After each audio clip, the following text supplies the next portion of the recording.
सोने का अंडा देने वाली मुर्गी की कहानी। एक गांव में एक किसान अपनी पत्नी के साथ रहता था। उनका एक छोटा सा खेत था जहां वे दिन भर परिश्रम किया करते थे, किंतु कठोर परिश्रम के उपरांत भी कृषि से प्राप्त आमदनी उनके जीवन यापन हेतु पर्याप्त नहीं थी और वे निर्धनता का जीवन व्यतीत करने हेतु विवश थे। एक दिन किसान बाजार से कुछ मुर्गियां खरीद लाया। उसकी योजना मुर्गियों के अंडे विक्रय कर अतिरिक्त धन उपार्जन था। अपनी पत्नी के साथ मिलकर उसने घर के आंगन में एक छोटा सा दड़बा निर्मित किया और मुर्गियों को उसमें रख दिया। भोर होने पर जब उन्होंने दड़बे में झांककर देखा तो आश्चर्यचकित रह गए। वहां अन्य अंडों के साथ एक सोने का अंडा भी पड़ा हुआ था। किसान उस सोने के अंडे को अच्छी कीमत पर जौहरी के पास बेच आया।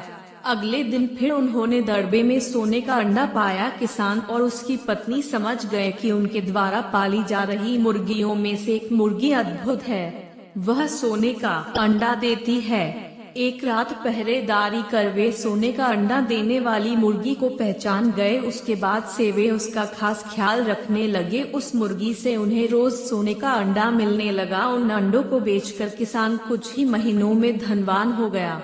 किसान अपने जीवन से संतुष्ट था, किंतु उसकी पत्नी लोभी प्रवृत्ति की थी। एक दिन वह किसान से बोली, आखिर कब तक हम रोज एक ही सोने का अंडा प्राप्त करते रहेंगे? क्यों न हम मुर्गी के पेट से एक साथ सारे अंडे निकाल लें। इस तरह हम उन्हें बेचकर एक बार में इतने धनवान हो जाएंगे कि हमारी साथ पुश्ते आराम का जीवन व्यतीत करेंगी।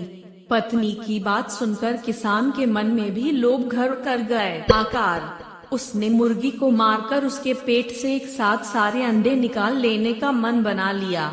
वह बाजार गया और वहां से एक बड़ा चाकू खरीद लाया। फिर रात में अपनी पत्नी के साथ वह मुर्गियों के दड़बे में गया और सोने का अंडा देने वाली मुर्गी को पकड़कर उसका पेट चीर दिया।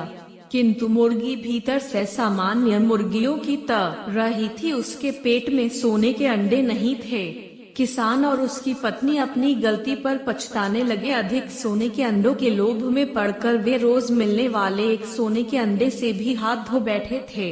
सीख, लालच बुरी बला है। कहानी अच्छा लगा है तो लाइक करें और चैनल को सब्सक्राइब करें। वीडियो पूरा देखने के लिए धन्यवाद।